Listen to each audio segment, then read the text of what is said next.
Think about the last time your plans got canceled. Maybe a friend bailed, maybe the event fell through. And instead of feeling disappointed, you felt something else, something quieter, like a weight had just lifted off your chest. You probably felt a little guilty about that. You probably told yourself something was wrong with you. But what if nothing was wrong? What if that feeling wasn't laziness or antisocial behavior, but actually your mind and body telling you something true about what you need? Today we're going to explore the psychology behind people who genuinely prefer solitude. Not because they're broken, not because they're damaged, but because their nervous system, their brain, and their inner world are simply wired differently.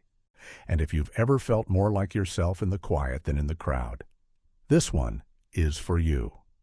Number 1, their nervous system needs time to recover. Have you ever come home after a long social day and felt completely drained, even when nothing difficult happened? That exhaustion is real, and it's not weakness. For some people, social environments keep the nervous system in a constant state of low-level alertness. The brain is always monitoring, reading the room, tracking tone, managing how you come across. And that costs energy. Being alone is how the nervous system finally exhales. It's not avoiding life, it's recovering from it. Think of it like this. Even the strongest athlete needs rest between training sessions. Solitude, for these people, is that rest. Number 2, social interaction requires heavy mental processing. Most people don't realize how much the brain is actually doing in a conversation.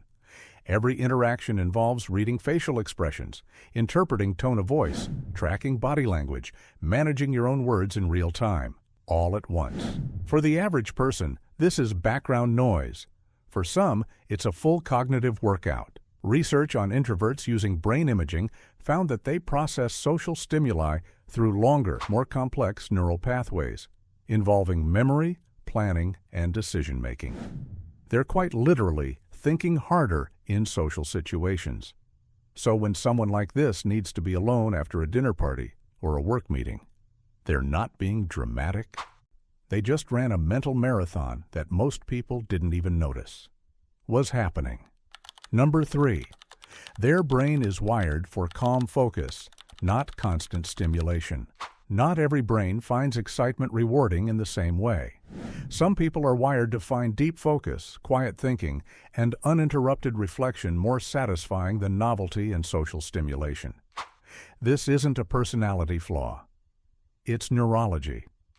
Carl Jung described this as a preference for the inner world of thought over the outer world of activity. And for people built this way, solitude isn't emptiness. It's where they feel most productive, most creative, most alive.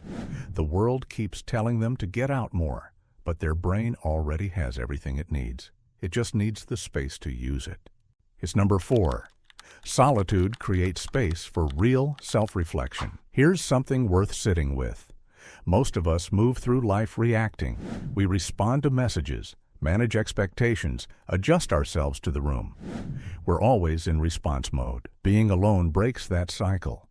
Without outside voices or social pressure shaping every thought, people can finally ask themselves what they actually think, not what they're supposed to think. A 2019 study in the Journal of Personality found that people who regularly spent time alone were significantly better at identifying and labeling their own emotions, a skill psychologists call emotional granularity. They knew themselves more clearly, not because they were isolated, but because they gave themselves the time to look inward. Reflection isn't navel-gazing. It's how you figure out who you actually are beneath all the noise. Number 5, they feel more authentic. Outside of social roles, think about how differently you behave at work versus at home, around your boss versus your closest friend, around strangers versus alone. In every social setting, we unconsciously perform.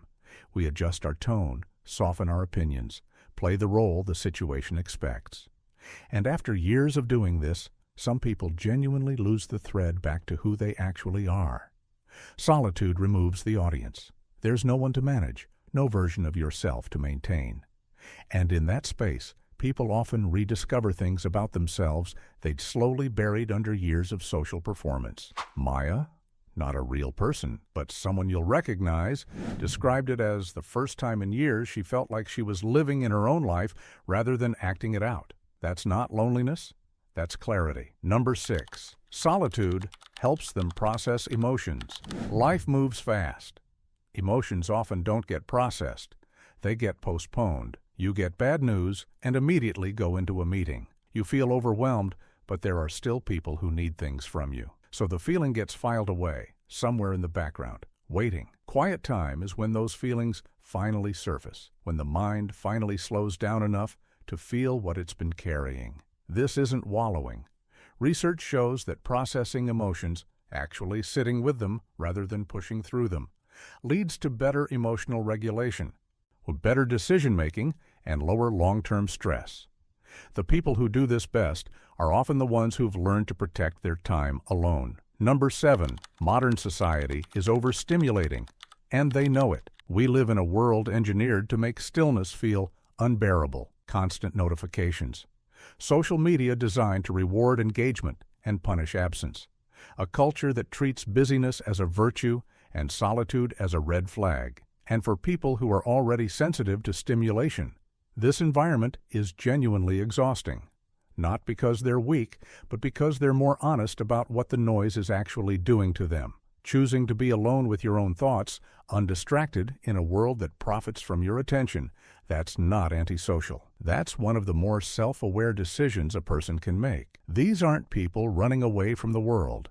They're people who understand what the world costs them, and who've decided to spend that energy carefully. So, if you felt that relief when the plans got canceled, if you've always felt a little more like yourself in the quiet than in the crowd, that's not a flaw. That's not damage. That's your nervous system, your psychology, your particular way of being in the world telling you something true about what you need. The only real mistake, the one that actually costs you, is spending so long defending that, or hiding it, or apologizing for it, that you never actually use it. Solitude isn't the absence of something, for the right people. It's the presence of everything. If this resonated with you, not just intellectually, but in that quieter place where you recognized yourself, then subscribe. There's a lot more where this came from.